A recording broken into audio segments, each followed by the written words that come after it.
get toggin? All right, let's get fucking togging. Sheep Hello and welcome to Podatog. Podatog, where we pod togs, tog pods, talk magic, talk pods, and talk shit about wonderful little pieces of cardboard. I am your illustrious host, Bugs Maytrix, and with me is Jordan Black, aka Dead Domain, and we absolutely, you need to rise and do that every single time we open the show from now on. Yep, it will be 100% verbatim. That is a Bugs guarantee, asterisk. You cannot trust me with goddamn near anything in your life. That being said, Jordan, how you doing today? Give me a second. Okay, hang on. I fucked up my recording a second. Okay, give me a second. And here to prevent that is me, producer Rosa, host of Composting. Hi. Okie dokie. Yeah. I am. Yeah, no, this- we have a Rosa now, and Yeah, she'll be providing technical assistance because, as you all know, we are nothing if not the most professional little gremlins here at Podatog. Yeah, you see that Which little is why pop-up? nobody will know what just happened because I was not technically recording that part. So Well, that fuck-up's staying in. Just so you're eternally reminded why you need me. Anyway, continue. Yeah, I think I was just asking Jordan, how you doing today? I am, okay, Bugs, I'm in my unhinged deck building era, and I thought I was in my unhinged deck building era like a couple weeks ago, but I have fully ensconced myself, and You're getting into silver Just- border cards? okay, I'm almost there. I'm almost in my I just said unhinged, not my era, but I like the two decks that I built most recently are mono red vampires. Love. And is it zombies, which You works betcha. stupid well. Oh, you so got other- right, because there's that, please tell me about Is It Zombies? So is it zombies? You don't really have graveyard recursion, right? So you're playing zombies without graveyard recursion, which is weird, but you do have, because of red and blue, a lot of spell recursion. So what you can do is you can have enchantments and spells like Necro Duplicate, or things like, I'm forgetting the one that lets you build a copy of artifact and non-artifact creatures. And so it's basically zombie tribal, but you are making and manufacturing new copies of the zombies. And it's like kind of zombie spellslinger in a really dumb way, the way I've constructed it, but I really enjoyed doing it. And so that's kind of been my the pulse on where I'm at lately as far as just fun things I've been doing. Fantastic. Hold on. I do need to ask if a certain card is in there. Are you familiar with Rise from the Tides? Rise from the Tides, that's the one you create a 2/2 zombie? Yep. For each instant and sorcery? Yes, Yeah. I do. So it is very heavy. It's basically an Innistrad like tribute deck. I would be curious to see how some phoenixes might work in that. Like if you have cards that care about creatures leaving the yard. Ooh, interesting. They'll just, I mean, if you granted, leaning into the zombie kindred of it all Mm-hmm. is probably more the move. But I kind of love what are phoenixes if not kind of pretty zombies, you know? I don't know if anybody else has ever said that, but I guess I kind of see your point. I don't know. I also on the subject, because pretty much the only red zombies are from Amonkhet, and they all have, or a lot of them have group and amassing mechanics, which makes the biggest thickums. Yeah, which makes the tribalism of it very, very funny. I had a crazy, stupid combo I will share with you later, because it's it took a lot of work to get to, and it was 5 parts, but it worked, and the game ended because I gave all my zombies +5/+5. Oh my god! And then it was dumb. There's some cool blue zombie support in War of the Spark too, if you haven't checked that out. I will have to check that out, because I'm basically going through all of my Innistrad stuff. And yeah, like I said, I've been in an unhinged era. So I told you about my incredibly dumb Kamigawa spirit deck. Yes. that is Tatsunari Toad Rider, and then a bunch of like arcane and splice into arcane and shrines and fucking Zubera. I have 3 Zubera in the deck, which is a very funny thing. You're keeping the dream alive in 2025. Yeah, my goal with decks is not necessarily it is to win, like in a grand sense. I'm not just like playing with the hopes of losing. Yeah, but my criteria for selecting cards has a lot to do with the kind of looks it will get from people when I show them the card and they have to reach across the table and look at it and they don't recognize the set symbol. And that's really the vibe I'm going for. God. That, or just like I love when I cast something and the whole table's like, I haven't thought about this card in 15 years. Oh, exactly. Yeah, I get to when my Kamigawa deck is great because it is like maybe a third cards from 2004 and 2005. Oh, thank and it's God. A lot of commons like Briarknit Kami that nobody's ever heard of, but can kind of be a house. What the fuck is a Briarknit Kami? I think it's Briarknit Kami. I'm pretty sure. I'm not making that up. Let me. Nope, I'm not. All right. You'd love the original Briarknit Kami. Is that the one I'm thinking of? No, there's another one. Oh, God damn it. The one I'm thinking of is a little wumpus. He's a little guy. It's a little guy. All right. I'm going to look it up on Scryfall. You continue with how you're doing. I'm seeing Briarknit Kami's 3 and a pair of trees for a 3/3 that, you know what? That's not bad. Whenever you play a spirit or an arcane. That's not the boy. That's not the lad. I'm scrolling through. I'll find him real quick. I promise. This makes for such great listening. Petalmane Baku is the name. Petalmane Baku. Baku. How do you spell that? Baku. Petalmane as in a lion's mane. Oh, Petalmane Baku. Oh, look at that man. Buddy. Oh my God, he's a weird little shrub boy. And the great part is that there's a lot of weird synergy with old Kamigawa and new Kamigawa that you might not think of. Because pretty much so much of those sets were like Spirit and Arcane. I was going to say, like, so much of the spirits, like... Oh, yeah, no, there's spirits all over the new Kamigawa. Yeah. And a lot of those spirits care about enchantments. So, like, it's this weird Spirit, Arcane, enchantment, splice through Arcane, enchantment. It's a very stupid deck. I also have Yargle and Multani. Of course. Because the Tatsunari Toad Rider's ability is it makes that card in particular, Tatsunari Toad Rider, and a frog you control. That is any frog. Specific one. Yeah, that is a frog. It is a frog spirit. It is a frog spirit specifically. So it's actually super on flavor. Yeah, exactly. That's what I'm saying. Yeah, it's time to. Sometimes you gotta burgle. Yeah. Anyway, that's been my bizarre journeys through what's the most unhinged nonsense I can make has been going just so well. I'm on my stupid shit. When are you not? Well, yeah, it's fair, but I built mono green Jetmir the other day. Mono green Jetmir? Yeah, it's Jetmir, but it's elf ball. So is it just elves? Yes, it's just elves. It's just elves in forests. And I have to jump through so many hoops to actually cast Jetmir. So you don't. Is it just like how are you casting him? Is it like I've got like Utopia Sprawl type shit, like some land enchantments, or I forget if I broke. No, I thought about it, but I'm like, no, that's too easy. I thought about including Avacyn's Pilgrim in there, but I'm like, nah, that's a human. That's a human. That's not an elf. Can't come in.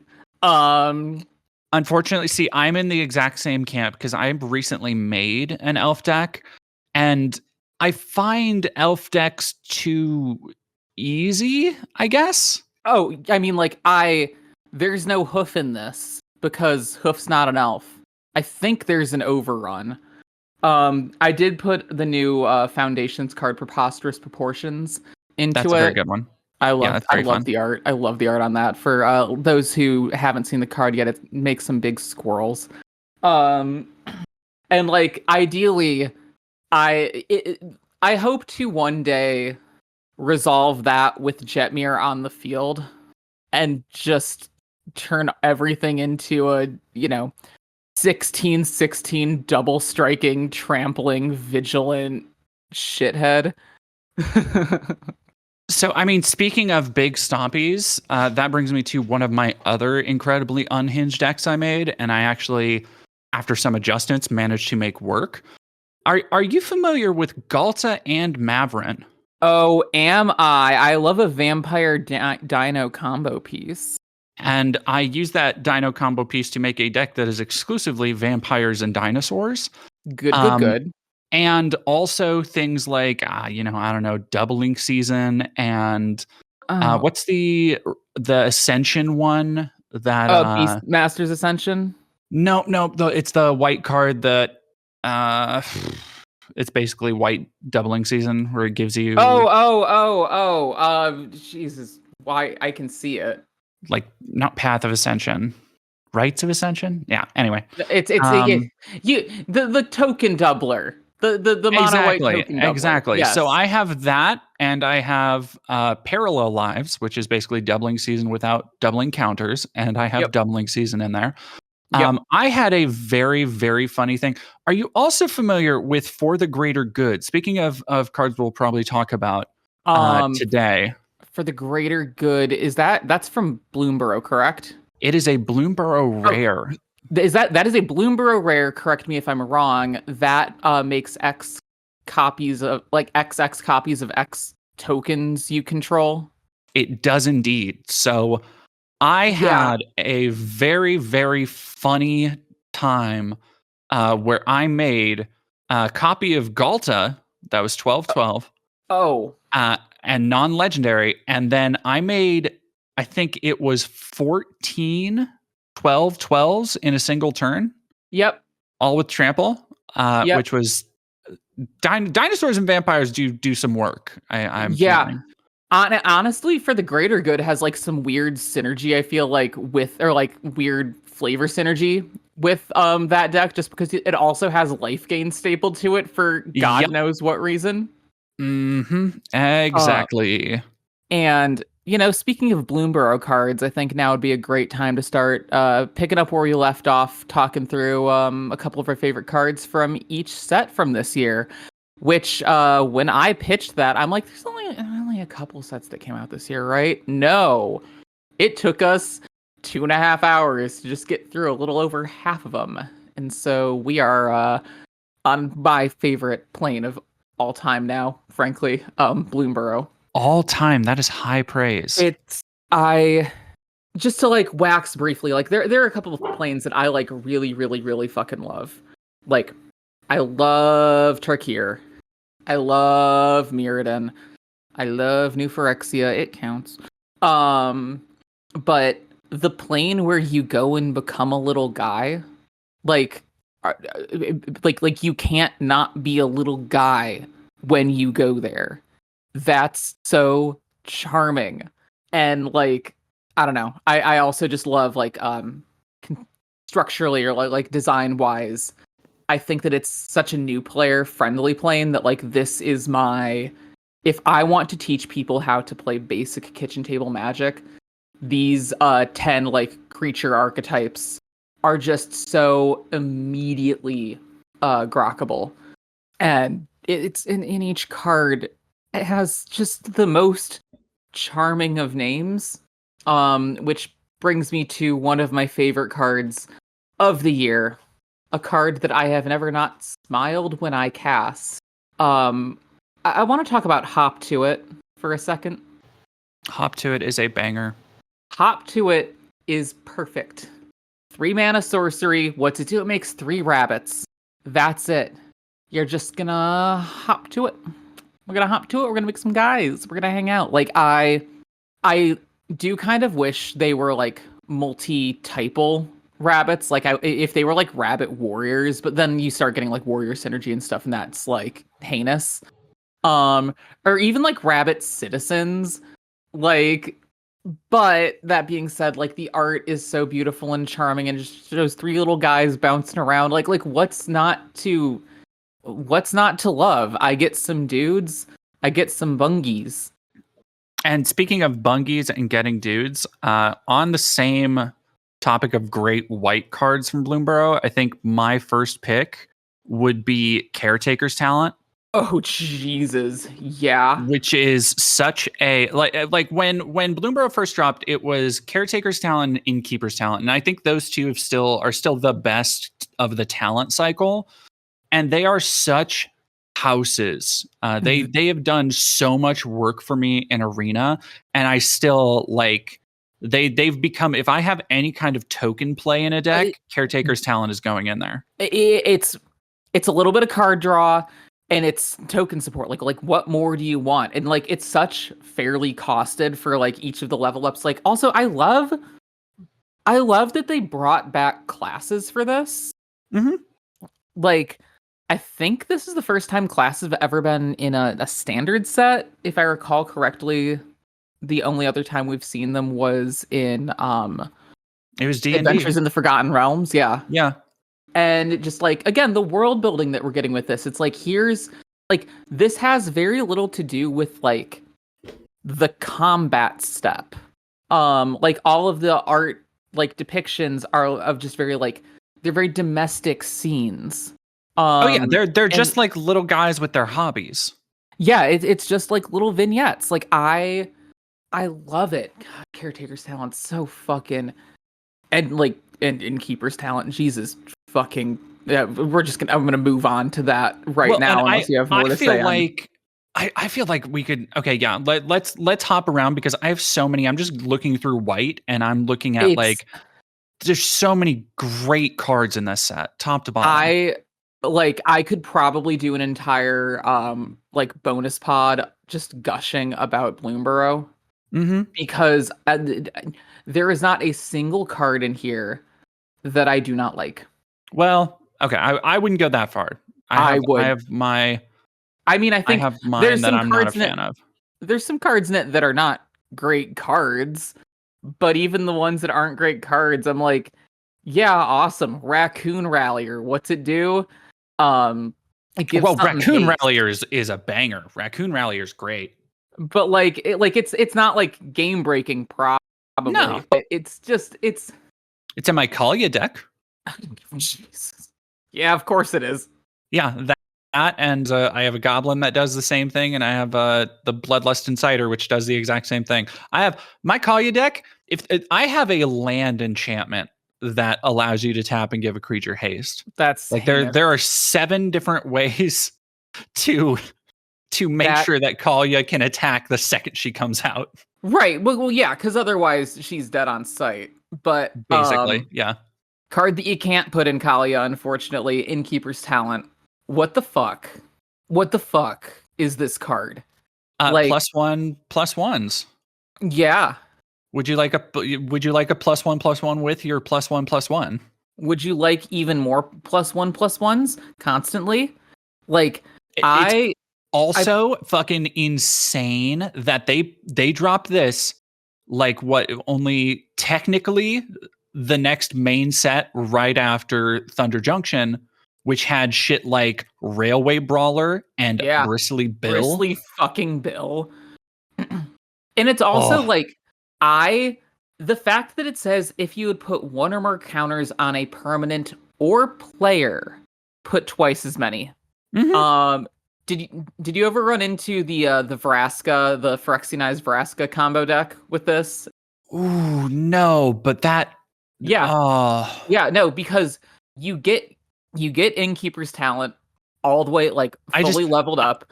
You slam Vraska down, ult her immediately. Oh yeah, you don't gotta tell me because I just got chills on my arm. Like I just had the same visceral reaction I used to when I was like 12 when I saw a picture of Megan Fox. Like that's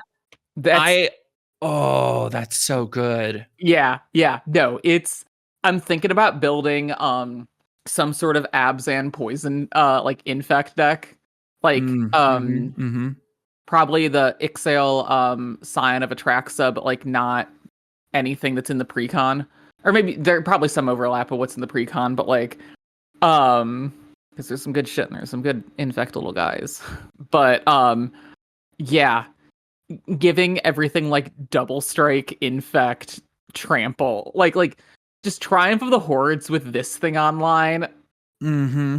Oh my god. Anyway, I'm a super normal and fun person to play Magic with. Well, and the thing I think that is so great about Bloomborough that makes it so balanced is it has those really great combo pieces. And it also has like we've been talking about, little guys that work across a spectrum from absolutely big haymaker punches to literally things like one of my favorites, Iridescent Vine Lasher. Oh yeah. Which, Oh yeah. especially in standard, and if you were able to cast with Offspring, is fucking gross. I've told you about my standard deck that I run him in, right? Mm-hmm. Mm-hmm. Yeah. Yeah. Sultai Landfall Is rugged. Yeah, with a side of Simic Burn. Like it is the fucking Vine Lasher. I mean, okay, that also great segue into or like tangent, I guess. Offspring. Offspring Yes, is one of my favorite new mechanics. It's such a cute mechanic. I cannot wait to see future cards with it. Like I don't know if it'll be like a just like a Bloomborough only. I don't know if it'll be like a Bloomborough only mechanic, and it'll be like maybe it'll pop up every now and then in like a commander set or What I'd like to see? Horizons, but I would like to see them in the space opera set. I would like to see if there's like an alien, like a Tyrannid or a Xenomorph species. I would like to see some kind of Offspring mechanic there. I think that would be cool. Oh, I would love to see that, and I'll raise you one more. I'm pulling for like some cute robots with Offspring. I would love to see like robot swarm that like it's R2D2, but he's got a little guy inside him that can pop out. Okay. Like, well, on the subject of Offspring, okay, let's talk about our favorite cards with Offspring first, because I also want to talk about Expend. Yep. Before we get to Expend, ladies and gentlemen, welcome to the stage, the Warren War Leader. I'm looking at him right now. You don't gotta tell me about him. I know all about this guy. My fucking the GOAT. I was able to draft a Warren War Leader and an Innkeeper's Talent and a Phineas. Mm-hmm. Well, and I need you to talk about, before we get too far into the War Leader himself, I need everybody, podcast listener out there, I need you to stop whatever you're doing right now, however you're feeling, however day is going. I need you to stop, and I need you to Google the Warren War Leader token. Oh. I need you to see his son. Oh, my little guy with his little bonk stick. He's so ready for battle. I found a shiny one at a card shop and like almost started crying with joy. He is so perfect. He is the absolute boy. The absolute boy, the man, the myth, the legend, the absolute mensch, Warren War Leader Offspring token. That is maybe the best card in the set. I'm gonna just, oh my god, I love my son. He deserves nothing but happiness. And he also does heinous shit just like his mom. So and don't forget about you know about speaking of Bloomborough tokens, are you familiar with Prosperous Bandit? Ooh. I don't think so, actually. Yeah, just look up Prosperous Bandit token. Oh my god. Buddy, little guy. Oh my god. Look at it. Just a little bean. Like that is, oh my god. He's so cute. Is that, that's a commander card. Okay, that's why I'm like, I have never heard of the Prosperous Bandit. Yep. It's from the Raccoon Commander. Anyway, sorry, I've gotten us so far afield from Warren War Leader. We're talking about little guys and the tokens that they make. But yeah, so the Warren War Leader is also just one of my favorite casting costs. It's 2 and 2 white. just like one of the best cards ever printed, Hero of Bladehold, or Mondrak, Glorious Dominus. Or plenty of other heinous things you can do. Wrath of God. It's a very fair casting cost, because when you land something like this, the game is about to change. And I love that, God, especially if you get this thing with Offspring. It's got Offspring too, and oh my god. Whenever you attack, choose one. Create a 1/1 rabbit creature token that's tapped and attacking, or attacking creatures you control get +1/+1 until end of turn. Or if you've Offspringed, choose both. Or choose double down on one, make 2 little bungies.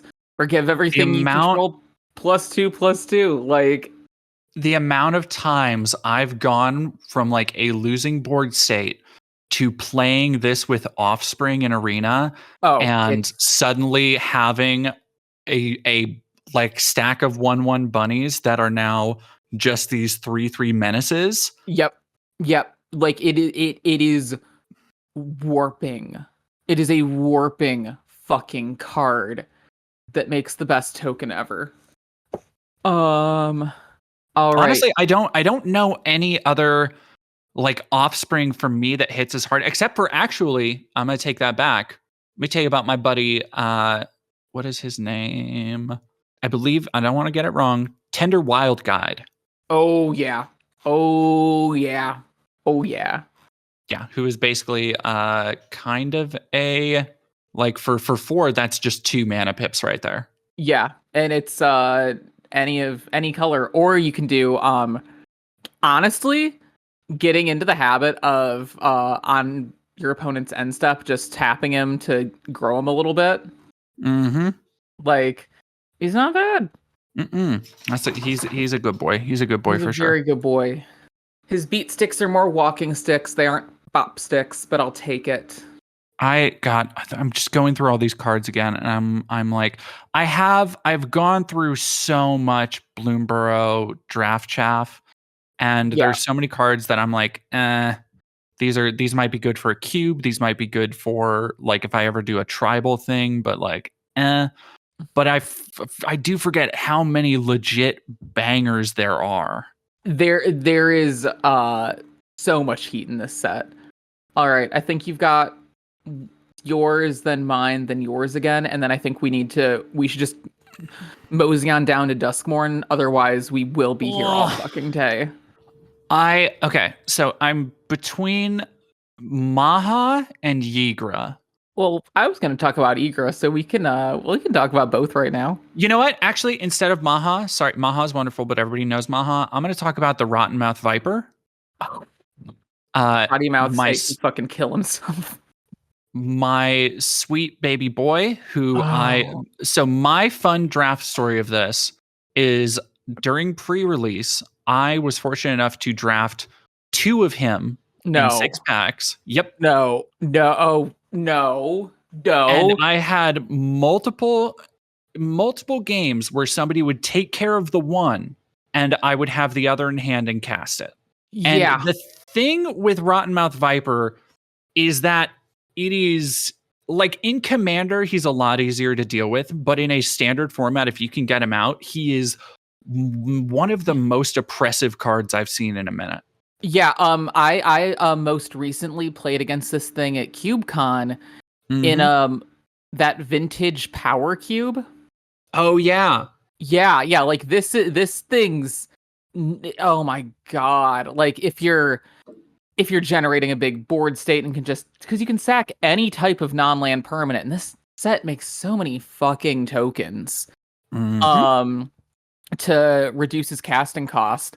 And so, like, at worst, you're getting an at-rate, like, 6 mana 6/6 with and it's unentered too. Jesus fuck. God. Yeah, no, this thing's gnarly. Yep, whenever it enters or attacks. And it's cumulative. So for each blight counter on it, each opponent loses 4 life unless they sacrifice a non-land permanent or discard a card. It is vile. It is the most you need to in, like, Jesus, in limited, I don't even know how you deal with that. Like you have to have that. Well, I can tell you, you can do with it with one of the best kill spells in this set, which is Fell. Oh yeah. You can fell it. Like they have some rough stuff to deal with in this set. They have Maha, they have Sunspine Links. Like the elemental creatures get heavy, but they do give you, even within the set, some pretty good. Yeah, there's good tools to deal removal with that. there's good removal for the big guys. Like that's my biggest Mhm. critique of the set is there's a lot of good removal for big guys, but like piss poor removal for the little guys. Which is why like Yeah, there aren't a lot of board wipes, are there? not a lot of board wipes, not a lot of like there's a lot of things that ping for like 1, but I don't even think we have like a real dedicated shock on rate. And so in my experience at least, if you're on bunnies, like if you can just keep the pressure up, you will not have much of a problem. But Jesus Christ, potty mouth viper, like I love him. fucking curse snake dick shit fucking he's great. I have never personally cast one. I've only played against them.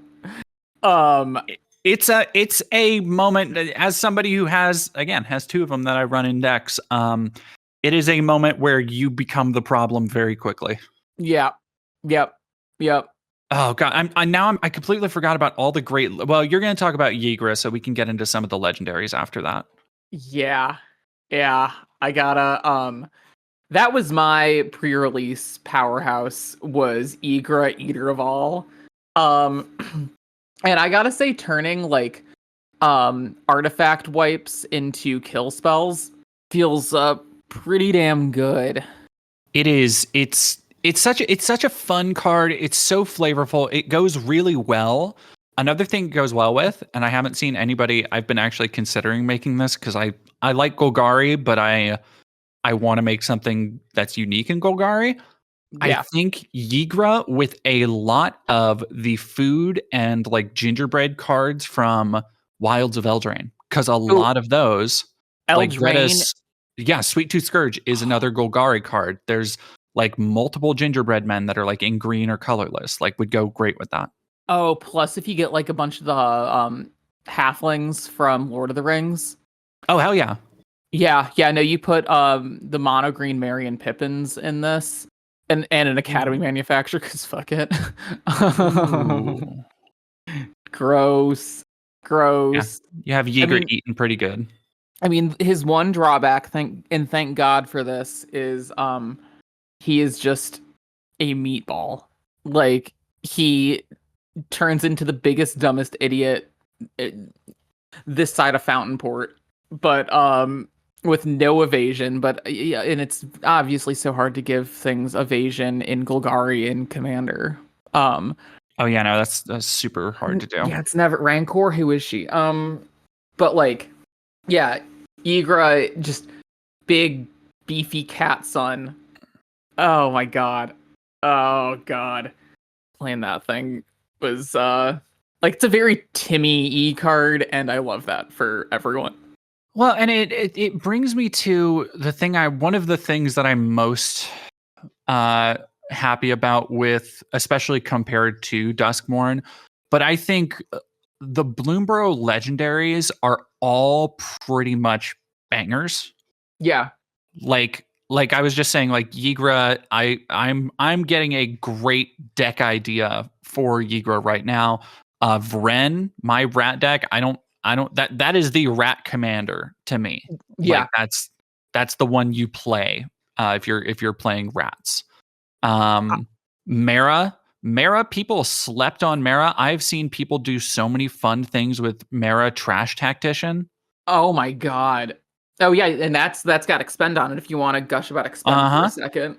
Well, and I'm not even like a huge expend fan. I just think it is a very fun tribal kind of ability, and it's one of those things that I'm going to be bummed if it gets, forgotten on the stack, so to speak, in the scrum for Wizards to continue to always have new things to come up with, because I think it is something that has a lot of potential, and especially with things like raccoons, which were these kind of like bigger, meatier, like you had to expend a decent amount. Yeah, like but you're it in gave you Golgari. It rewards you for doing stompy shit. Yeah, and like so it just gives you little things to tick off. I think it would be fun to see that in other colors, like in colors that you might not usually spend quite as much for in another set. I just think it's a really unique idea.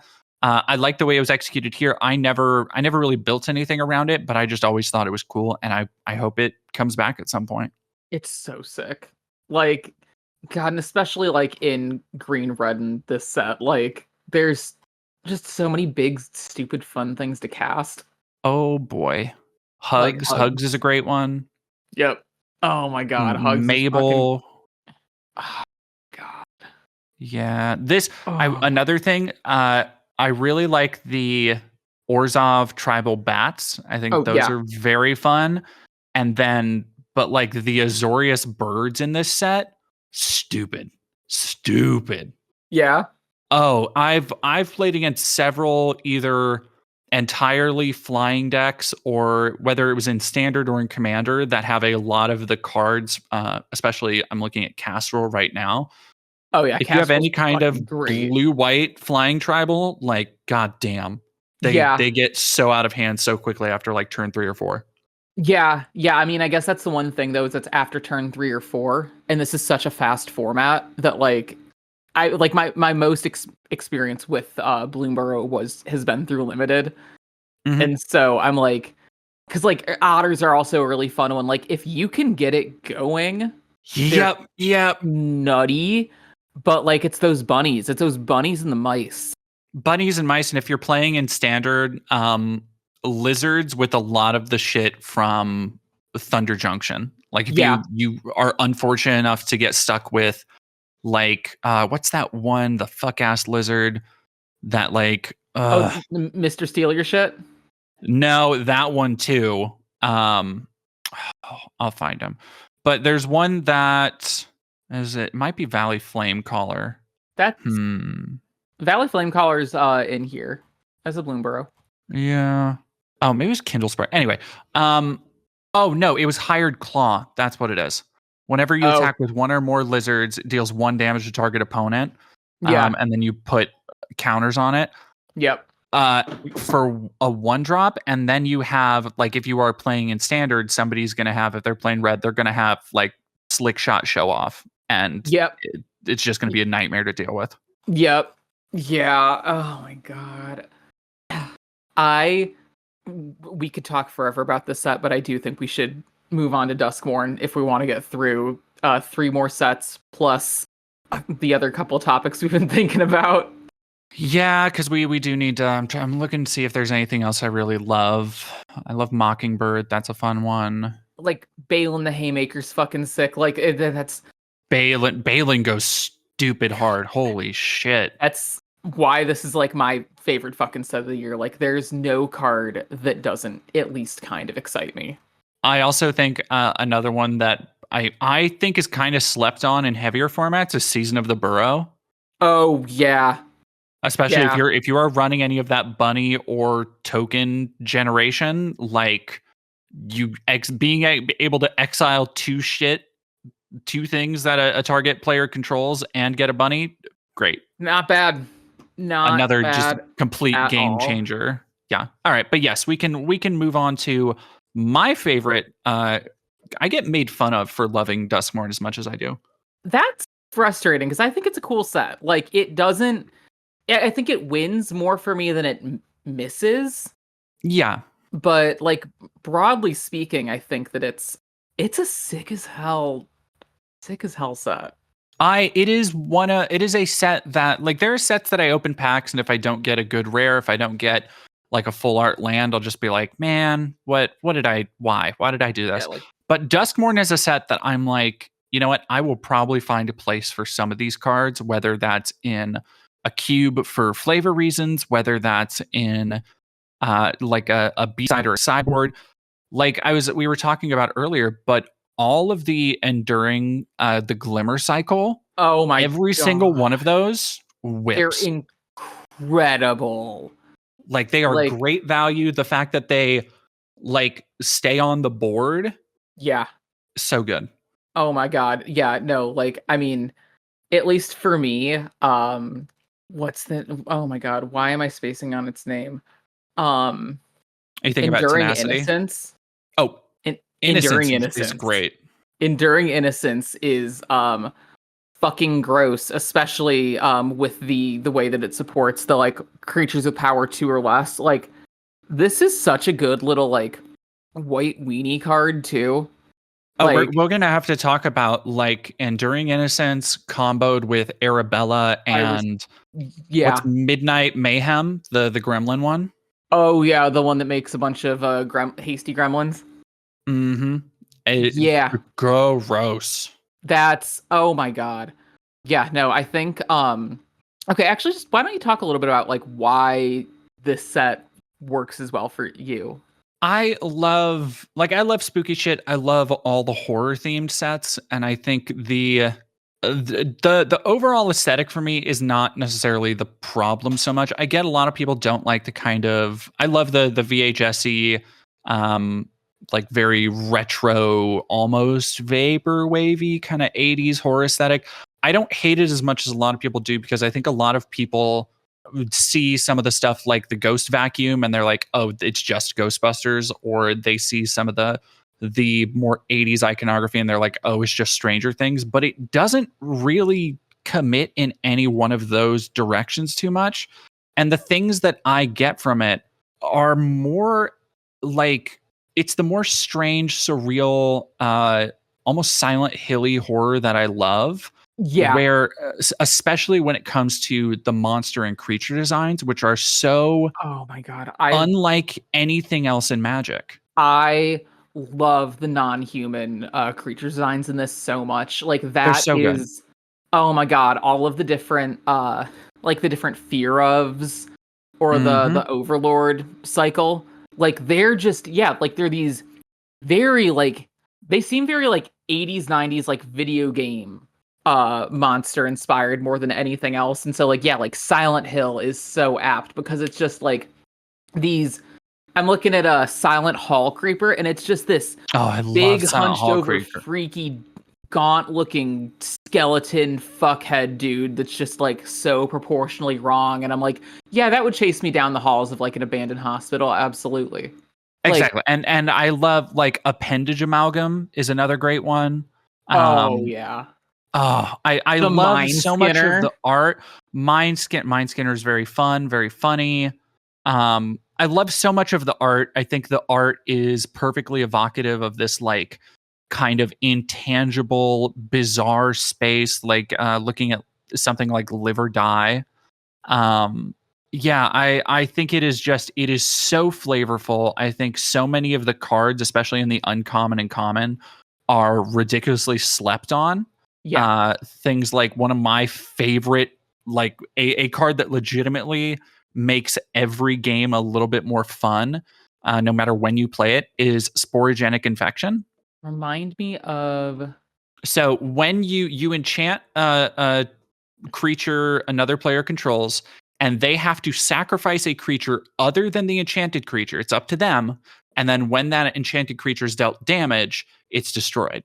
that's so fun and goofy.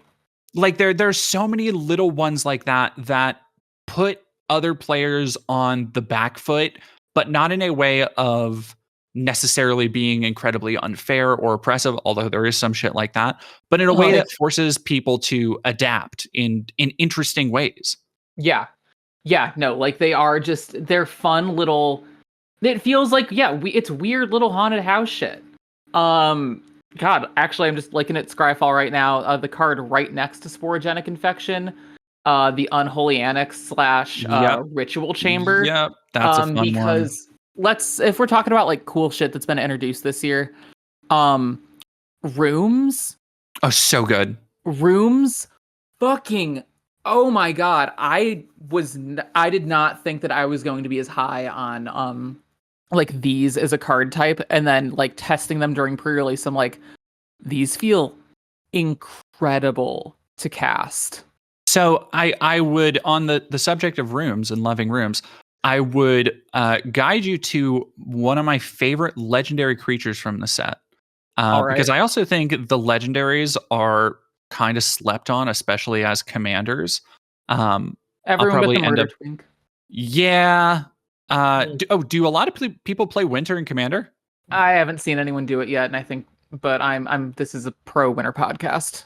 It's uh, Yeah, um, winter, if you're free, call me. I love Winter. People do not like me playing Winter. It is What they don't like hand hate. They don't like it hand hate is it in gets Commander, sexy where it's very quick. yeah, you can get to like One card, one yeah, card hands.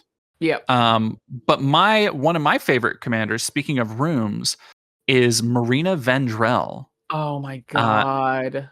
I have built now 3 entirely different commander decks, all featured around Duskmourn. Marina Vendrell is walk with me here. Yeah. Duskmourn, enchantment rooms, slivers. Oh. Oh. And it works specifically because her ability, so Marina Vendrell blinks constantly. And because she's 5 colors, that's not a problem getting, stuff that can make her blink.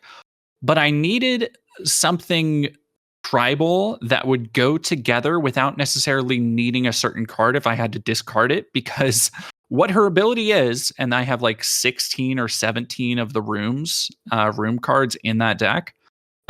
You reveal the top 7 cards of your library, put all enchantments from among them into your hand, and the rest on the bottom. And then you can unlock or lock a door of target room. Which is so much more busted than like being able to get like repeated like enter effects off some of these rooms is heinous. No, she's it's pretty raw. It's pretty raw. That's oh my god. And just like like slivers, I love that just because it's like and then slivers are gonna sliver. But it being kind of like a secret like haha slivers now I think is a very fun thing to do at a table. And also like not having a super busted sliver in the command zone. I think it was the best of both worlds, because I had put aside Marina Vendrell. I was like, this would be a dumb thing to make a commander, and I had been trying to find a sliver commander that wasn't just a fucking awful nightmare that made everybody hate me. So it worked. Yeah, I mean, there's only so many times you can play this at different tables before everyone's like, don't. It's a sliver deck. Shh, trust me. No, it's not just going to be Enchantress. It's going to be slivers. Run. And then if I could have one more moment, of course, to talk about my sweet little NB baby, Nico, Light of Hope. Oh my god.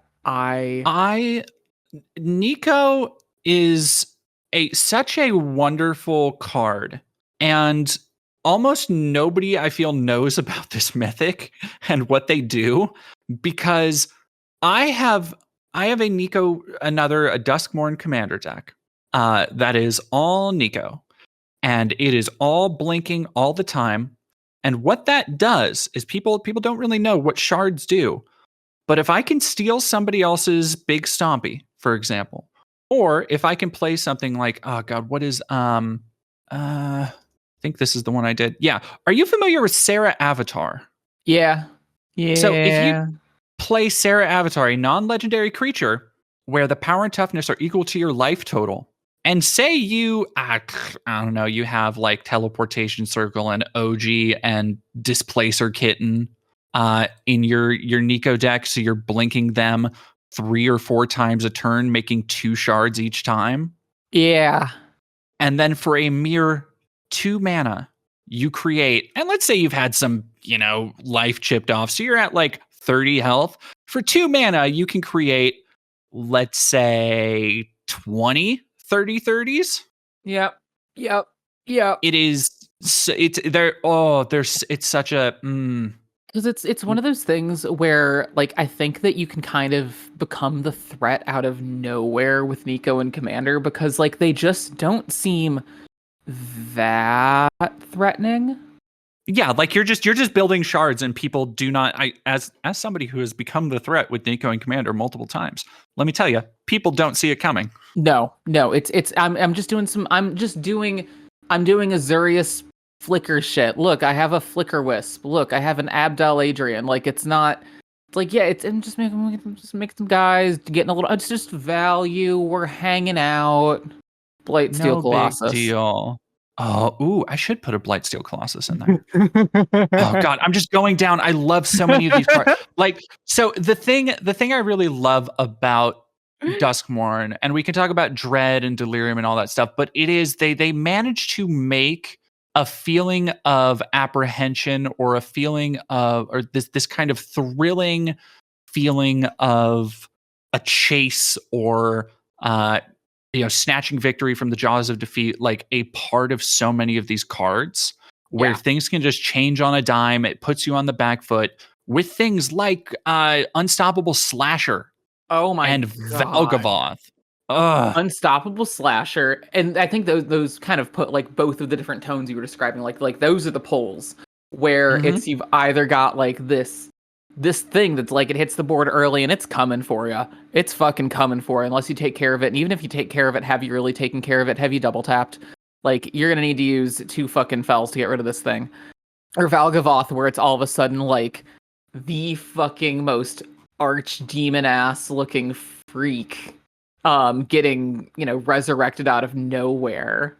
And the most heinous part, I say heinous, the most beautiful part of this is that the entire set seems to be constructed around being able to, with things like My Best Friend Possessed Goat, being able to discard heavies like Valgavoth or Doomsday Excruciator or Vile Mutilator. Yep. And then using things like Valgavoth's Faithful and what's the other one? Oh, there's another black spell that lets you draw stuff back. Birth from the Cocoon. Yeah. Emerge from the Cocoon. That for like 5, you can cheat in Valgavoth, basically. Yeah. And it's heinous. Like I love how much love there is for the yard in this set. Like, just Delirium is one of my favorite mechanics. Just like as a heinous graveyard player, I like putting different things in the yard and then deciding what I want to get back out. You familiar with Say Its Name, right? Oh yes, I am. Oh my God, I love the design of this card so much. Like, I love a sort of like, like flavorfully, it's like, oh, we're summoning like a Beetlejuice type situation. First of all, like, that's just so fucking fun.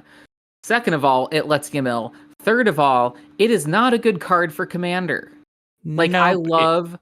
I love a legendary creature that just is intentionally designed for limited or constructed.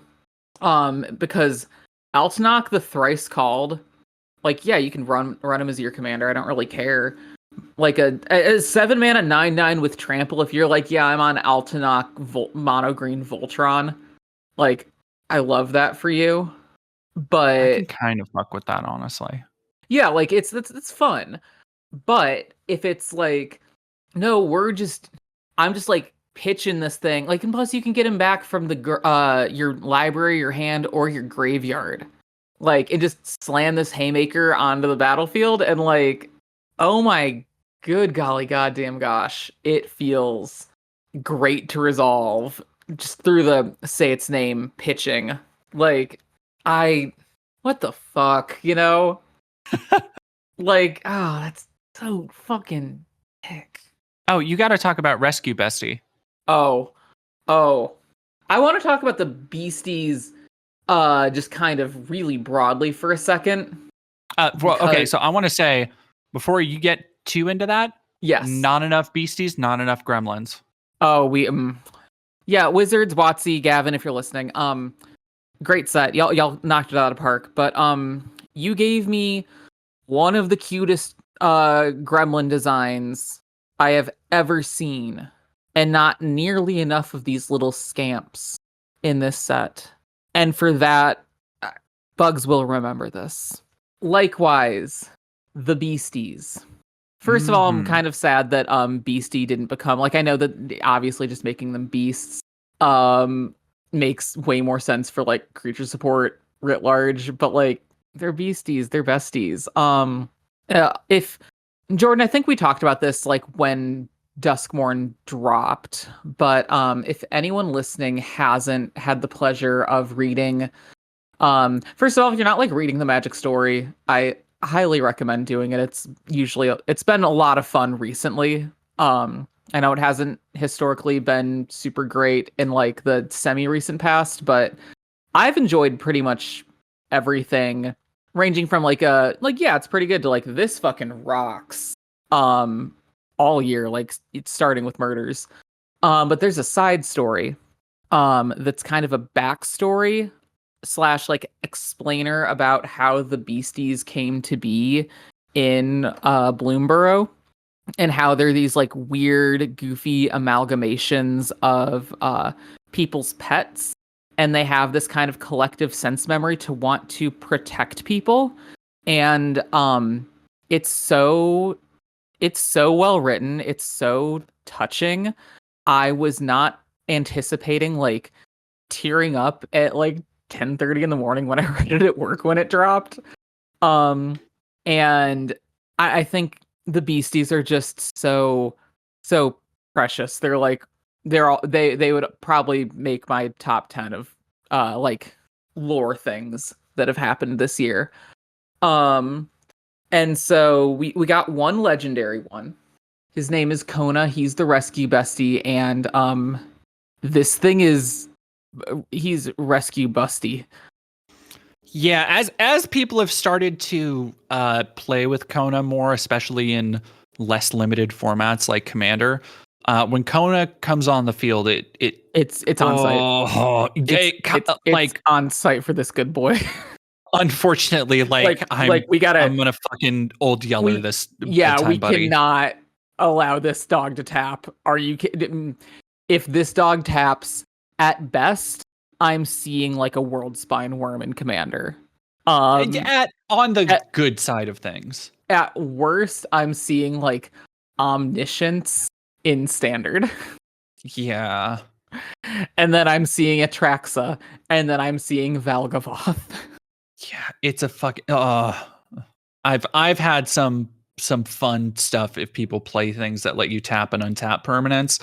Yeah. Particularly with Kona. Kona is like survival. Honestly, like I think it almost works as a mechanic, but like just doing like, oh yeah, if this thing is tapped after combat, which like either means it like flavorfully, it either like went into battle or it's somehow hid by like, let's say for example, piloting a vehicle or generating mana.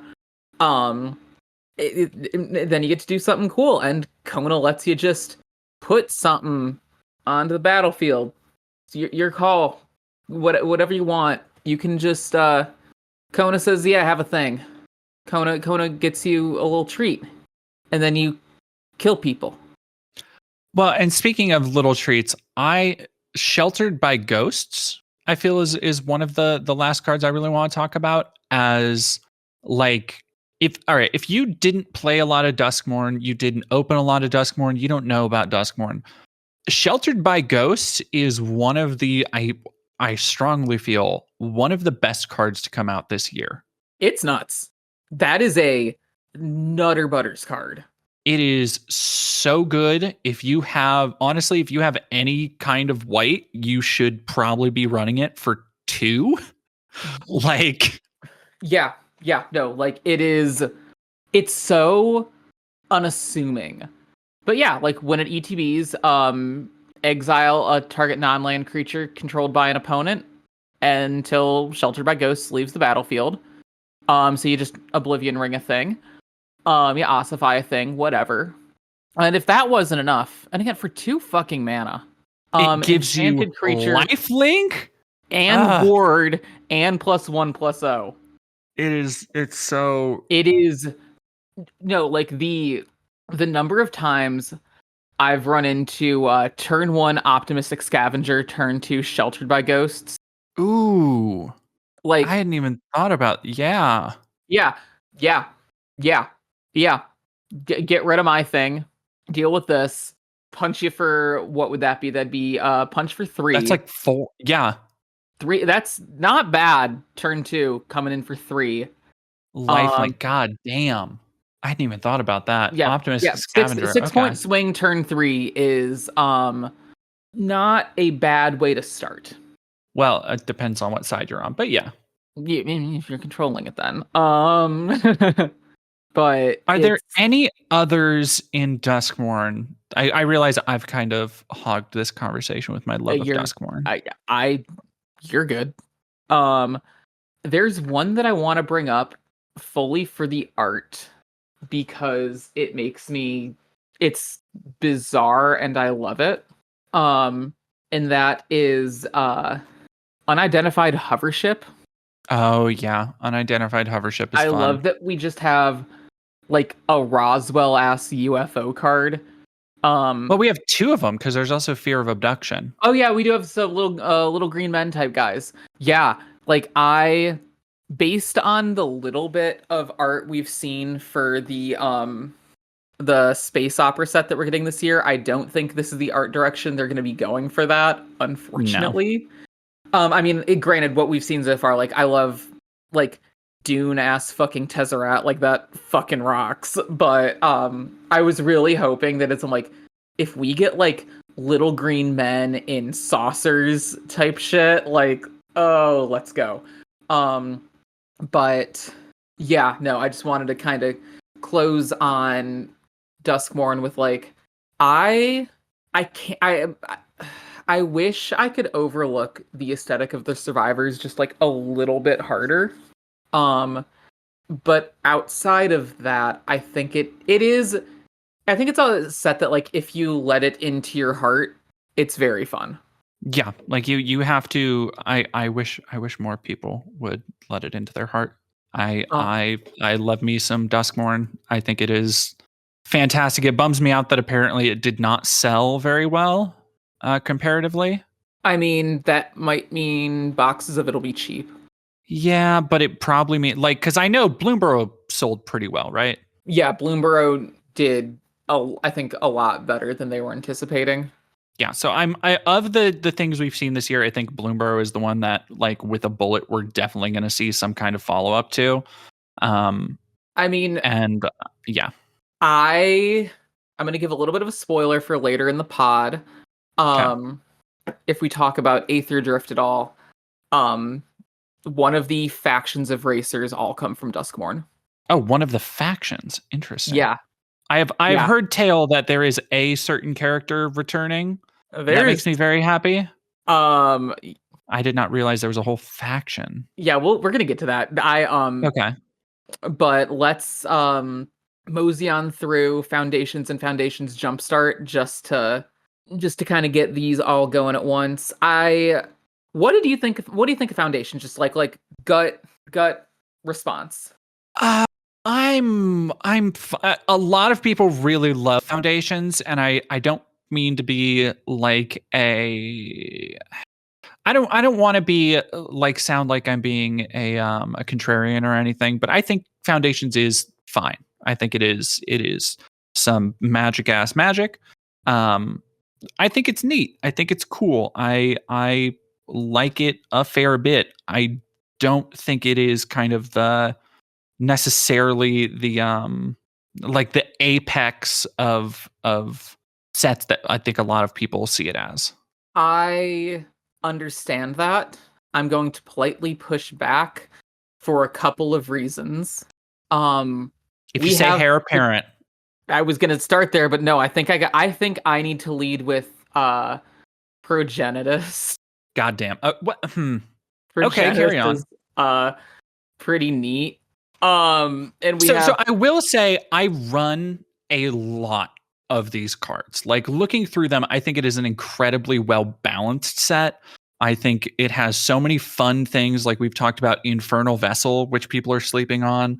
Oh yeah. Like I think it is a set with a little bit for everybody. And Yeah. I think that means that I think having that a little bit for everybody, and especially the ease of access that they've given people, means that people I get what I want from this set much quicker, and I was ready to move on, I think, a little bit more. That's fair.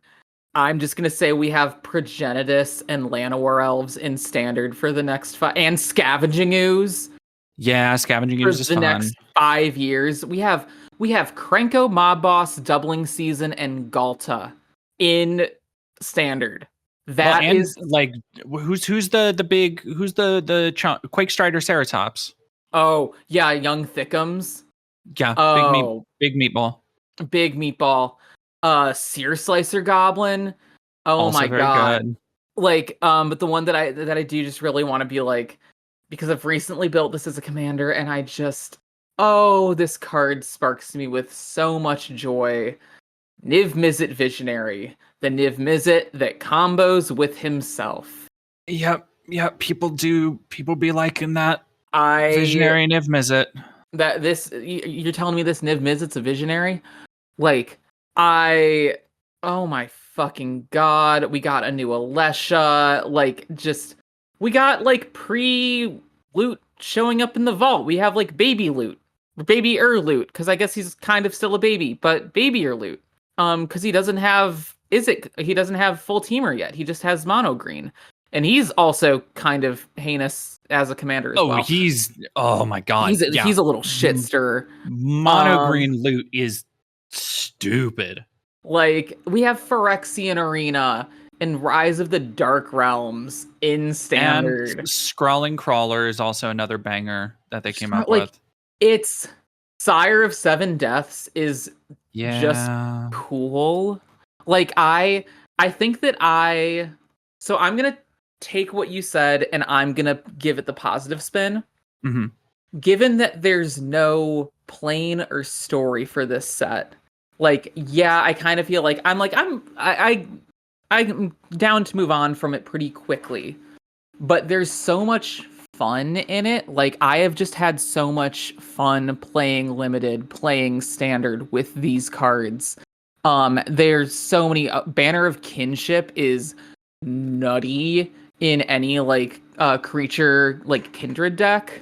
Like, oh yeah, there's just so much cool, fun, good shit that, and it feels very like, yes, there is like that infinite combo with the mono black life gain, life drain in the set, but like for the most part it feels just so bare bones kitchen table, and I love that. Like, that is like, this is just fun, straightforward magic. Like, this is magic that you can teach to your mom.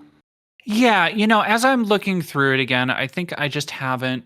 I think I got the cards I wanted from opening, and anything else, like, it's gotten to a point where I'm okay with just having the cards, and whatever whatever I want, I'm just going to buy singles of. But it does have, like, in every color, it has a lot of bangers. Like, it has the most Selesnya card I've ever seen, Anthem of Champions, which is for Selesnya. Yep. Creatures you control get +1/+1. Yeah. And that's like a 2-drop? That is for green and white. Yep. Like, so many of these cards are just like, yup, yeah, you do the thing. Like, we have like rares and mythics with flavor text on them. Like, I feel like that this is just this is an interesting reset to see like this happening, and then like next year we're going into standard legal like Universes Beyond after what feels like just the most perfect little straightforward core set. But yeah, I mean, I guess like, yeah, there aren't really cards that there's one card that I do want to linger on. But it's just like nice. Like, we have Liliana Dreadhorde General, like, in standard. And Zool Asher is another fun. Zool Asher's like sick mono. As hell. Like, there's just it's so many cards. Like, they're just neat. We have Rise of the Dragon Caller. It's 4 and then 2 red, which says whenever you cast an instant or sorcery, create a 5/5 dragon with flying. Jesus. Like, that's just dope. Or we haven't talked about like High Fae Trickster, have we? We have not. High Fae Trickster is pretty fun. High Fae Trickster makes me so fucking happy. I believe, was High Fae Trickster originally? Oh no, High Fae Trickster was the flash. Everything you control gets flash, correct? Yes. Yeah. High Fae Trickster, heinous. We have Mocking Sprite, legal and standard for 5 years. We have Aggressive Mammoth in standard. Oh, also all the Hydras are All bangers. the Hydras, it's just like... Yeah, okay. It's pretty good. We have Heir Apparent, which I would be amiss to not mention. Which Yeah, I need to finally make a proper bunny commander deck with the 12 Heir Apparents I have now. Jesus. I think I'm on 4 or 5. But somebody was collecting a bunch of them and they traded them all to me for some other cards, and I was like, okay, yes, let's do that. Hell yeah. Like, I love that you can have any number of cards named this. Like, that just awesome. And it would also, I think, be amiss if we didn't talk about my boy Shrufus Sproutsire. Oh yeah, we need to talk about Foundations Jumpstart. Like, first, I mean, we can breeze through this. I just love that. I love that we have a Jumpstart that's good. I am every LGS I go to have been completely sold out. Oh yeah, my local shit's been sold out for weeks. I just bought, this is the first like new set of the year that I bought a box for. That is on its way. Yeah, I have cracked a box of this and it feels fantastic. Well, and because like so many people want so many of these cards that like the value is there right now. Yeah. That I don't even feel bad about it. But Shrufus Sproutsire. Yeah, let's talk about these legendaries, because holy shit. He's the first like creature you can cast with the creature type Saproling. Mm-hmm. I think that is crazy. Like, I don't know exactly when Saprolings were introduced into Magic, but it's been a while. And now, like, I love Saprolings. I think they're just such funny little guys. I love Thalids. They make me happy. And just, yeah. What if you made every Saproling? No, but like more of them. Even more of them. Like, I think he is so funny. I think he is so... So I've been on a kick of, along with my unhinged deck building, my part of it has been I want to build more mono decks, but I want to do it outside of like the regular typals that people might think of. Yeah. And a big part of that has been shit like this. Like anybody can do a green, mono green elf deck, but like, what if I did mono green Saproling? Mono green Saprolings, Thalids, Funguses. Spores, molds, fungus, yeah. Like, oh my god. Holy shit.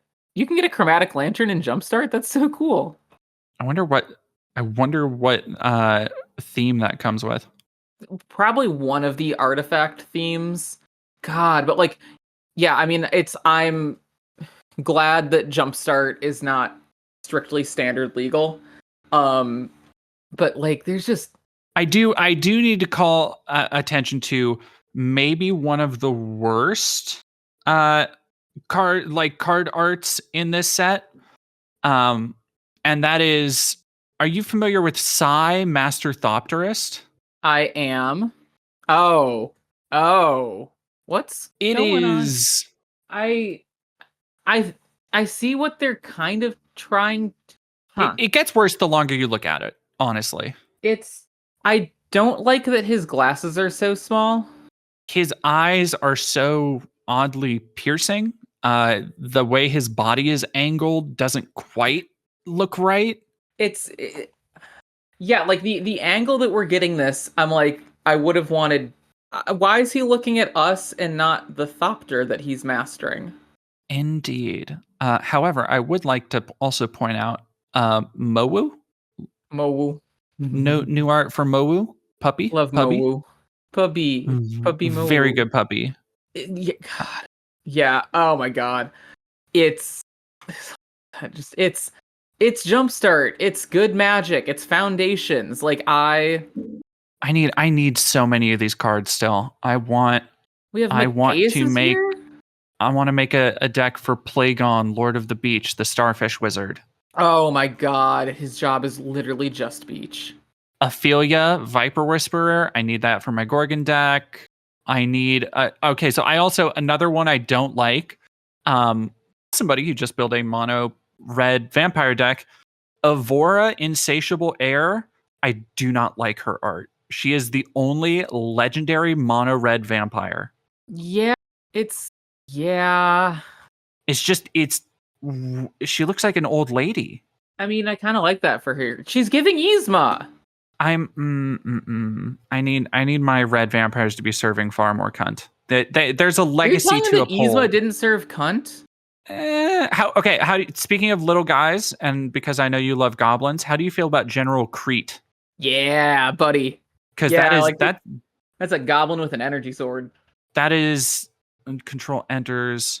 Like that is goblin. What's the goblin bombardment and it's impact tremors. Yeah, or impact tremors and a mini Cranko. Yeah, I mean it's he's a it's Seer Splicer goblin. Seer Splicer's goblin or Squee. Oh yeah. Yeah, no, I love an impact tremor Squee. Fumulus, the Infestation is another good one. Which one was he again? Oh yeah. What a name. This is my son, Fumulus, the Infestation. Also, and this is because I am unfamiliar. I do not believe there is a token for this, but Ozox, the Clattering King. Oh yes, there is not currently. Go on. Jumble Bones. I need a token that says Jumble Bones and is a legendary 2/1 black skeleton. Jumble Bones is like giving the musical Cats so hard. Yes, please. And it's like Jumble Bones and Bustifer Jones are best friends as far as I can tell. Like Bustifer Jones is not just skin and bones. Jumble Bones is literally just bones. I was thinking, oh god. There are a bunch of just bangers in the Jumpstart sets. Yeah. Like I love the Giada, the new anime Giada. I opened one of those recently. Seer Eleonora, the Discerning. I want to build a deck around that. I think that would be dumb to do like Blue Voltron. Oh, fuck yeah. Yeah, what a neat fucking set. Izareth? Can we talk about Curvy Izareth the Awakener? Which down in the new art guest artists. Alrighty. Oh yeah. Yeah. Like that's mommy. Yeah. Yep. This isn't they've done anime art before, right? Like in past Jumpstart sets. Yes. No, in past Jumpstart. No, I think this is the first time we've done. There might have been new arts in some old Jumpstarts. I'm not entirely sure. Don't quote me on that. But I think this is the first time we've gone like really all in on this many like new art, like for fun reprints. Right. I think the set is so like honestly to me this is the thing that is more fun about Foundations. I love all these legendaries. I love all of the like fun synergy that they've packed in here. I love the weird B-side cards that they've put in here that I get to discover now, like Angelic Cub. Oh yeah. The cat angel with gorgeous fucking art that I've never seen before. Yep. Okay, I think this gets the core of my thoughts on Jumpstart and kind of Foundations as a whole. There are very few cards in this that I want to collect. But just about every card, like this is a set full of cards that you want to play and want to be played. Like this is interesting. This is not a MTG Finance Bro set. This is crack packs, jam games. Yeah, I mean, well, and I think that it is perfectly made for that, and I think especially when you consider the rest of the foundation set and how long it's going to be around, I think they did a Yeah. really good job of having It's just of creating this environment where you like these cards feel comfortable. You know, yes, even like even the heavier ones, even things like Blasphemous Edict and stuff like that, there are ways to deal with it. There are ways to counter it, and it doesn't have this like they don't. oppressive feeling. Yes, like there's nothing in here on the level of like Shieldred the Apocalypse. No.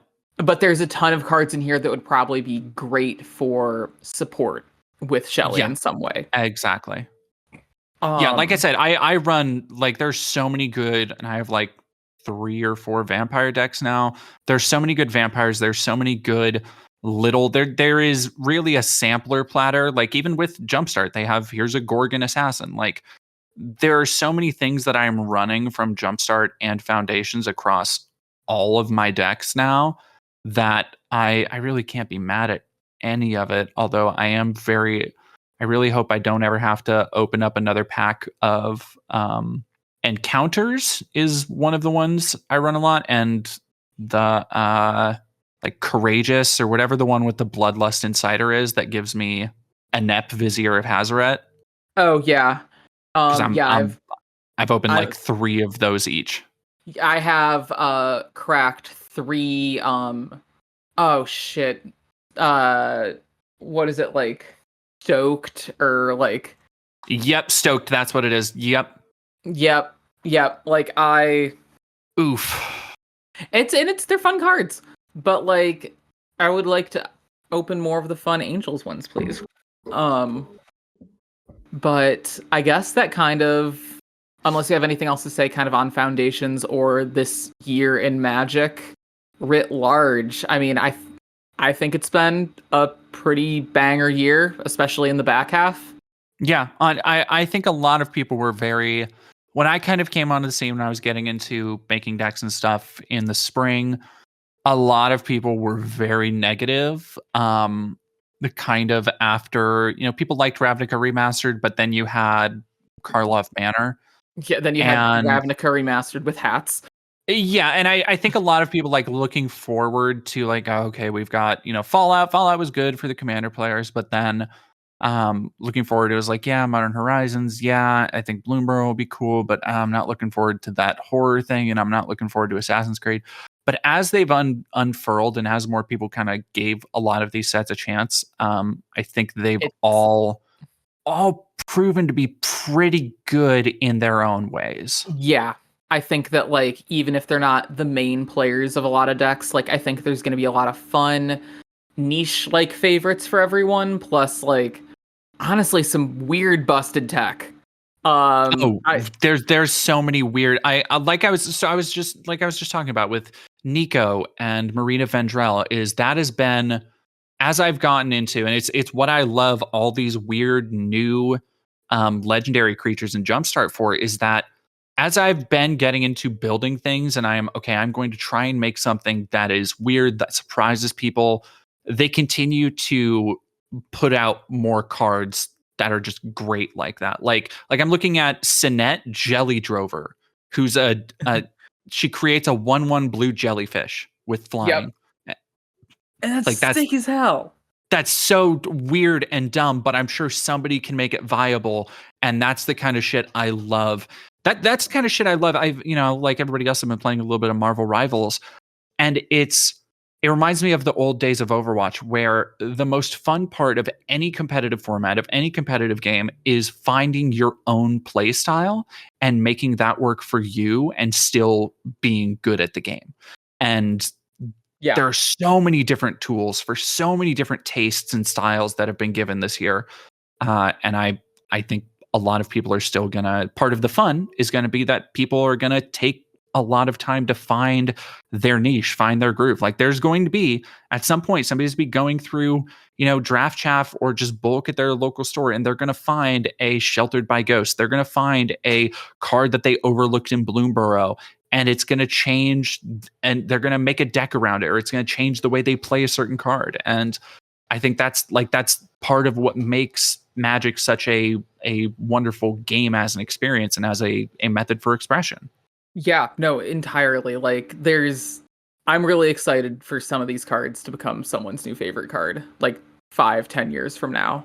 Like, I'm stoked for some kid just getting into Magic to learn that there is a card named Anzrag the Quake Mole, and it's a mole god, and it lets you do even more battle. Like, someone's gonna come across that and just be like, this is the sickest fucking card. How is this not the most busted thing you can do? Like, you are just going to be pushing Anzrag Quakemole propaganda until then. this is a pro Anzrag and pro Shivan Wumpus podcast, yes. Fair enough. Speaking of healthy ways of playing Magic, as of 2 days ago, from when we're recording this, there were some major bans. Oh boy, weren't there. I first saw this as like a joke, and I thought somebody was like, oh, okay, somebody's joking about, of course they're banning the One Ring, haha. And then no, they done did it. We are free. Like, I don't play much Modern because I don't have MTGO, but I do watch a decent amount of Modern and keep a little bit of an eye on the scene. And this year has been rough between Nadu and the energy decks and the One Ring continuing to exist. And good on Wizards, the One Ring is finally banned. Like, yeah. And they're trying to kneecap the energy deck by banning Amped Raptor, which I think is also a fantastic move. The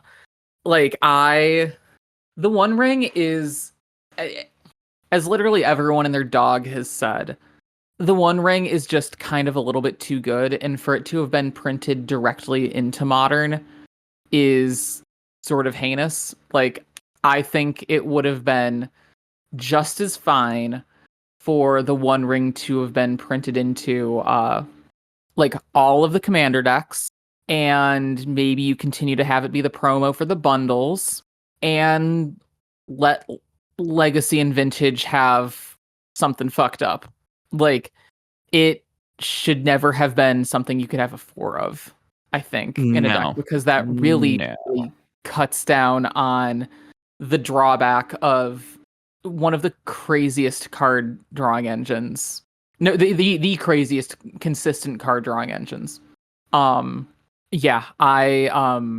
excited to see what the format looks like moving forward. Also Jengatha caught a stray, but who cares? It's Jengatha. Like, it's good stuff, kind of extra value companion shit. Like, Companion's busted.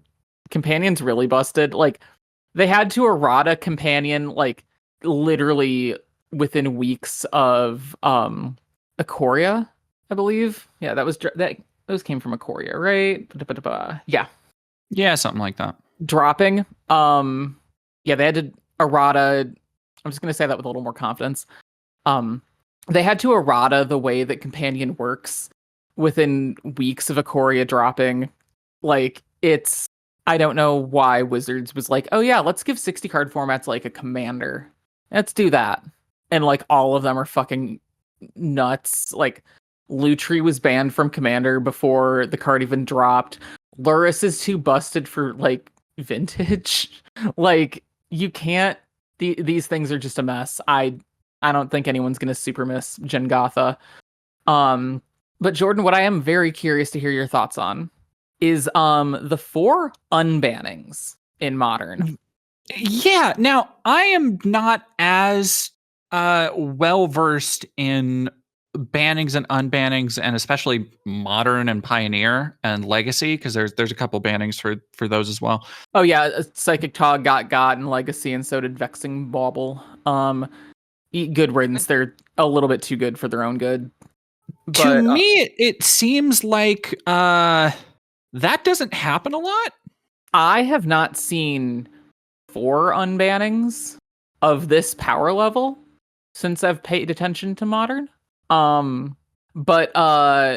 Yeah, returning to Modern, Mox Opal, Green Sun Zenith, Faithless Looting, and Splinter Twin. Like, yo. Yeah, people sure do be liking that Splinter Twin, I think. Oh, like it's definitely for nostalgia reasons. I don't think Splinter Twin's actually going to be super viable. You don't think so? I mean, what's the like functional difference between that and like electro duplicates? I guess except that it happens every turn. No, it doesn't happen every turn. It happens a million times in one turn, and then you kill someone. Oh no, it does, doesn't it? Because it's enchanted creature. Oh yeah. So Jordan, I'm gonna have you scroll down with me on the abandoned restricted page, and we're gonna come down to the modern unbannings. Gonna come down to Splinter Twin, and I'm gonna have you look at the card Pestermite. Okay. And this is why this is such a long. Okay, Pestermite. There we go. Oof. Okay. Yep. So Pestermite's a 2 and a blue flash creature with flying, and when it ETBs, you may tap or untap a target permanent. So what if you start you put Splinter Twin on a Pestermite, and then you have countably infinite Pestermites? History, yeah, I love how they have it on the thing. History tells us that replacing Splinter Twin with Kiki-Jiki Mirror Breaker doesn't cut it. 8 years of format evolution keep the twin combo in check. We hope so, basically, is what they're saying. Yes.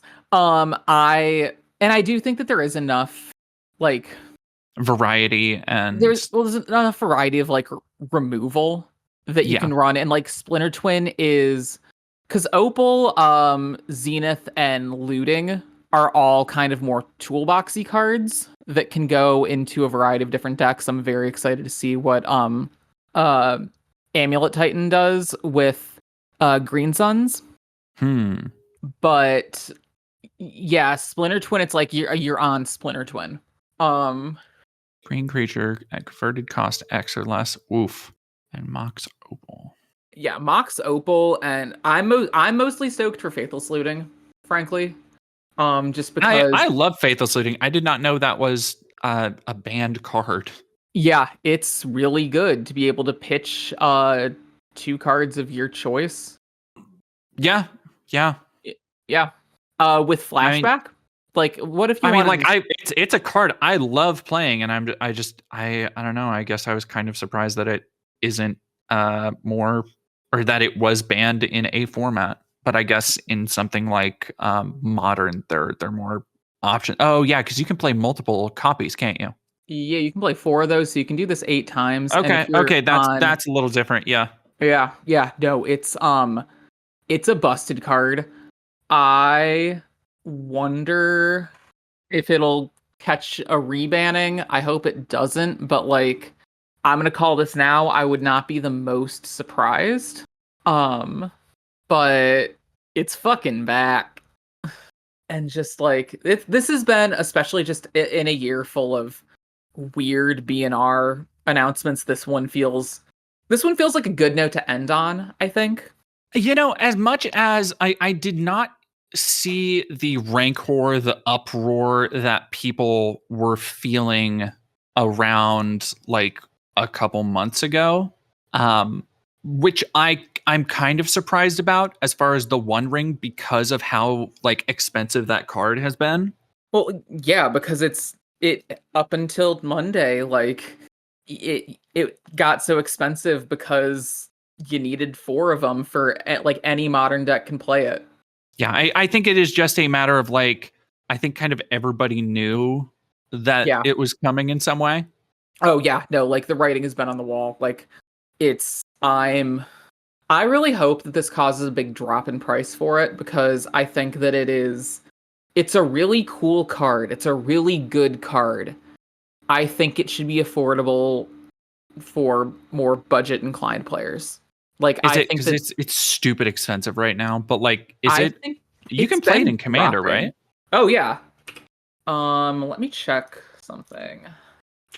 So the One Ring on TCG Player is down to $56. Okay, that is a precipitous drop already. Holy shit. Which And that's still not nothing. That's still more than Orcish Bowmasters. I think that's a little bit more than Bowmasters. It's like around where Bowmasters is hitting, I believe.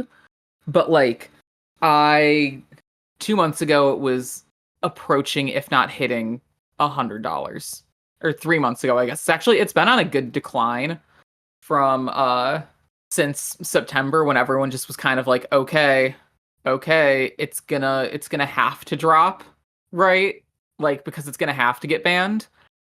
I mean, it'll always retain some value just for being a collector's card, right? Like, that's the hit of the set. Yeah, like this was the reason the set sold so hard, was because Rosa, are you familiar with the 1/1 ring? Yes. I don't know anything about MTG, but I am a degenerate gambler. Okay. I enjoy Pokemon cards for the degenerate gambling aspect, so I followed the whole one ring. And you're also a massive fan of Post Malone too.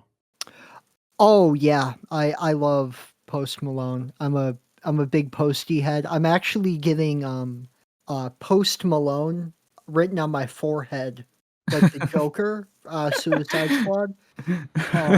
You're getting a tattoo that says "full of Maloney." Yeah, yeah. I've always wanted to be a white rapper. It's always a big inspiration on what I do. Oh my god. Yeah, no, I think you're totally right though, that it's gonna retain some like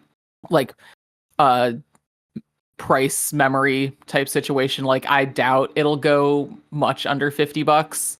Yeah. I like, when the set first dropped, it was going for around like $45 or $50.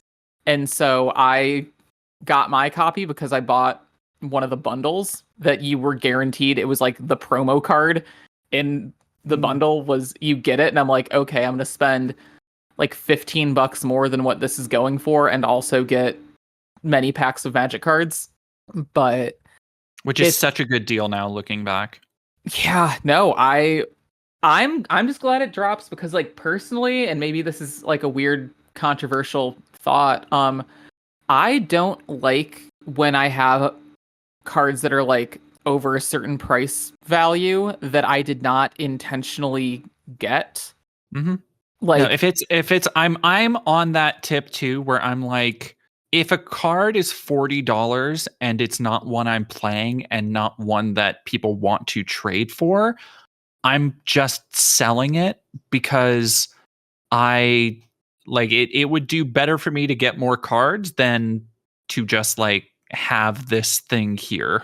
Yeah, no, like most of the cards that I have that fit that like situation of like, yeah, like that 30 to 50, and I don't think I have anything. I have one card that's more than that, but we're not going to get into that. But most of those live just in my cube, because I'm like, this means they're going to get played by people and they'll be exciting for people. Like, Vi and I drafted my cube the other night, and she got the one ring and it was sick as hell. Like, sometimes it's just they're fun to play, but I did not like, I'm like, this is just weirdly expensive cardboard collecting dust in a binder, and it's good to hopefully see this one drop. I'd love to see it drop under 20. I don't think it's going to happen, but like, I would love to see it drop under 20. That would be, yeah, I think that might be a little bit too wishful on the thinking, but I'm with you. Like, it's the same way there was a bit when Atali Primal Conqueror, the Phyrexian Flippy Atali, oh yeah, spiked to like 40 last year, like $40. Whoa. Because everyone wanted one for their Ixalan commander decks. Oh yeah. And now you can get like a foil version for $15. And I think that is, damn, I didn't realize Primal Conqueror was, damn, okay. it's a cool card. It's a dinosaur that causes problems on purpose. It is. I have a Moo Dang proxy of it that I bought off of Instagram, which was very funny for me. Okay, we've definitely drifted from the banned and restricted. Yes, a little bit. but also like I don't know if I have much more to say on this other than like thank God. I think it's I thank God the One Ring's dead. yeah, like it I think everybody kind of knew it was a matter of time, and like I said, the most surprising aspect of this is how, to me, everybody just like took this in stride, and it was interesting seeing something discussed around bannings where people were like actually chill for a second, and people were like, yeah, like even just celebrating, like, hey, faithless looting and Mox Opal and Splinter Twin is back. Like, it was nice to have that little bit of positivity. Yeah. Especially at the end of such a long year, and a year that has been in Magic and the rest of the world kind of fraught with controversy and not so cool shit. Yeah. No, it's after the emergency bannings in Commander, it's nice to see that people are like, yeah, no, actually that card is busted and should not be here. All right. Really quick then, I think I'd like to wrap up with just some updates for Aether Drift, just because I think that we're in for a lot of really cool shit. I think so too, and okay, you update me, because I am still, unfortunately, and granted, I have not kept up as much as I probably should, but I'm still, unfortunately, an Aether Drift hater. I'm about to turn you into a big fan of Aether Drift. Okay, lay it on me. This is my approach, at least. So first off, I want to lead with the fact that a plane of Magic has had its name changed, both in universe and out of universe, which I think is sick as hell. So Avishkar, formerly known as Kaladesh, will be due to like in-universe reasons. There was like a kind of like citizens revolt type situation that apparently was very bloodless, which good for them. Revolution is possible and cool, and I guess they didn't have to kill a bunch of people to prove that. They, after this, like the reigning powers were overthrown and the people of Avishkar decided to like return the plane to its former name, is the in-universe explanation. And the out-of-universe explanation is because Kaladesh, when said with a certain inflection, is turbo racist in Hindi. Oh. So I did not. I was curious what the reasoning was, because I know like Kaladesh is based on like it's Southeast Asian culture. Yes. And so I was curious about like, because Kaladesh is still like fairly like last decade, fairly recent. Yep. And I was not paying attention to Magic at the time, so this was news to me, but I'm all on board Avishkar being a cool celebration set and not something that makes or like a cool celebration plane and not something that makes people cringe and kind of hate themselves. But so I like, just off that alone, I'm like, that's cool as hell.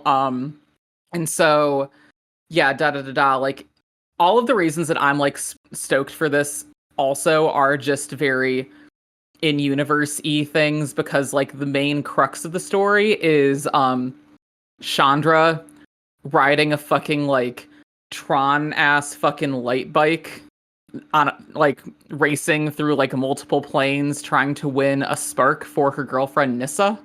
And it's gay lesbians on motorcycles, and I can't hate that. So you were saying the one thing I have heard about this, and I was actually talking to friends about this, and they were telling me about all the different factions, and like there's like a bug faction that like they turn into bug cars and shit like that. There's what looks like a sort of I'm just gonna go through them really quick. Yeah, go for it. And we'll linger on the ones that I really want to talk about, because they all look sick. I want to say this first and foremost, and I'm really excited to see what the different color pairings are for them. But so we have the Aether Rangers, who are like local to Avishkar, like hosts like of the Gayapur Grand Prix, which is the name of the big race, and are led by Chandra's mom, which I think is also really cool and fun. That but we're not they're led by Chandra's mom, but Chandra has not decided to join with them because she wants to fucking win. So she's part of the Cloudspire racing team, which are like the Tron-ass looking, like super high-techy looking motherfuckers. Probably going to be in Boros. They just seem fun. Representing Amonkhet is the champions of Amonkhet, which look like the art we have here is a human and a zombie being pulled in a chariot by big zombie snakes, and that's pretty neat. We have then a bunch of different factions that are from either visiting planes who are from currently unknown planes or not super well-known planes, who got to Avishkar through Omen Paths. So we've got the Guidelight Voyagers, which are they're like a hive mind artifact creature android situation. And they're incredibly buddy shaped. They look like Fallout robots, kind of, in a very positive way. Would you link me really quick what you're looking at? Yes, I'm gonna just drop it in chat. Okay. Okay, there we go. This is about halfway down. And then did you also see, really quick, we can talk about this, gold bordered cards? Wait, what's this about gold bordered cards? Wait, no, sorry, wrong one. Wrong. Are we getting gold border legality in Commander?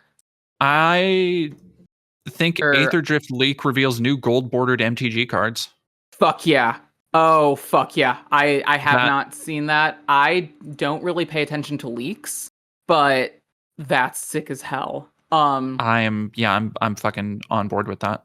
But yeah, if you want to scroll down with me and just kind of go through the teams, I think seeing all of this art, it is a lot of things that don't just feel like cars super hard, and then also some things that are literally muscle cars, but we're gonna get to that. I needed to see the Guidelight Voyagers really quick just because, like, look at this buddy. Okay, where am I? I am. Goddamn. Okay, they have the whole. There's a lot of lore that I skipped over. That's like vis-a-vis like the history of the Gaia per Grand Prix. Guidelight. Oh, Guidelight. Okay, that's a cute little robot. Look at that little guy. And then scroll down a little bit more with me, and the Speed Demons are all coming from Duskmourn. They are being sent by Valgavoth to get a spark. Valgavoth wants to be a planeswalker. They're being led by Winter, who plans on cheating using loot. Because remember, Valgavoth has loot right now. And that's sick as hell. Unfortunately, I'm very into this. Yep. You scroll down a little bit further. The Goblin Rocketeers. Oh, that's just made directly for you. Yeah, because they're a bunch of little freaks who worship a deity named Boost God. Okay, so they just made like the War Boys, but made Goblin War Boys. Yes. Okay. Yes. At some point, I don't think we have time for this in this podcast, and also my headphones are about to die, so we can't go through these like super hard, but I implore everyone to read through on the Planewalker's Guide, the little write-up of the Goblin Rocketeers, because they also have like a deity whose name cannot be uttered that is basically gravity, and I love that. These are just little dudes who want to go fast. The Alacraean Quick Beasts looks like we're going to be getting some mounts. I think that's fun and cool. They're Celestia mounts based on everything I can see about them. The Speed Brood are the like sort of Transformer-y bug cars. Fascinating. We also have Street Sharks. Yeah, no, I'm looking at the Keel Haulers, which are air-breathing fish folk and human comrades. Yep. So that'll be fun. Oh, okay. And then the End Riders, which are just like the most straight up. All right. Here's the thing. Yeah, I talked about this before, and I was like, okay, if it is like Magic Mad Max, I can fuck with that. Because I think Magic, when it comes to like stories about wastelands and deserts and far off like terrible fucked up places. Magic's always done great with that. You got Phyrexia, you had stuff with Mirage, like that's in Magic's DNA. Yeah. And so I think having not one, not two, but it looks like 3 or 4 groups between the Goblin Rocketeers, Speed Demons, and them that are inspired by Mad Max, like I think that this set's gonna be. I am hoping that this lands in the way that they were hoping Thunder Junction does. Like I will be, if anything, I will be a defender and an apologist for Aether Drift, because again, the core of the story is lesbians on motorcycles. The surrounding fluff is Boost God. And you know what? I am a big... the thing I've learned that was like, okay, you know what? Maybe this will be something interesting. It was like we were talking about the Marvel set. It is not just here is one plane. It is here is this multi-planar celebration of magic and all these different aspects of it. Oh, also one of the planes... That's the thing I fuck with. One of the planes we're going to is a plane that we haven't visited before. Let me find its name. It's I was just looking at that. Muruganda. Yeah, Muruganda. Which is it's a big stompy dinosaur plane. So okay. Yeah, give me Mad Max goblins with dinosaurs. I'm sorry, I am sometimes still 13. Yeah, I'm right there with you. Yep. Unfortunately, I fuck with that super hard. I do need to talk about those commander decks, because like on the cover, one of them has Saheeli and is like an energy deck. That totally makes sense. That tracks. The other one is a like kitted out mummy race car driver. Yeah. And while I think that is in its own way very funny, I think that's going to turn a lot of people off. Yes, that much has already been said about the Amonkhet NASCAR man, and I'm gonna say let's give Peace a chance. I really love Winter. I really want to, I'm glad to see Winter's back, and it makes me very happy to the idea of getting a new Winter card that I can play a Winter that is not so fucking nightmarish, and maybe I don't need to take my one Winter deck apart. Makes me very happy. Like, it's Boost God. Boost God. Stylized in all caps. Boost God. That's very funny. I love Boost God for you, honestly. I was reading it at work and I like cracked up seeing this. I'm like, yep. Boost God is like the name of a famous like Usenet forum poster. Genuinely, Boost God's a poster. Absolutely. Boost God is absolutely a poster. And I think on that note, my headphones are about to die, and I don't want to have to deal with the hell of getting this transferred over. So should we wrap it up a little bit? I think so. I think that about does it for... I think that's probably going to do it for our year in Magic until next year. Yeah. Jeez. It's the holidays. Yeah, I can't believe this is episode 8 already. That's nuts. We've been doing this for like 4 months. Yeah, holy shit. I know. We opened with the banning of Nadu, the lost episode. And now we're here. Fucking. Oh, my dog agrees. And so I guess thank you to everybody who's listened along with us, and everybody who has followed us so far. And I hope you continue to follow us. We are now on YouTube, thanks to the wonderful efforts of our podcast producer, Rosa, over at the Composting Podcast. So go check out the YouTube channel. Go follow us over on Blue Sky. And I hope everybody has a wonderful, happy holidays. Yeah. Thank y'all for listening. Safe travels, vibe good, and pass the turn.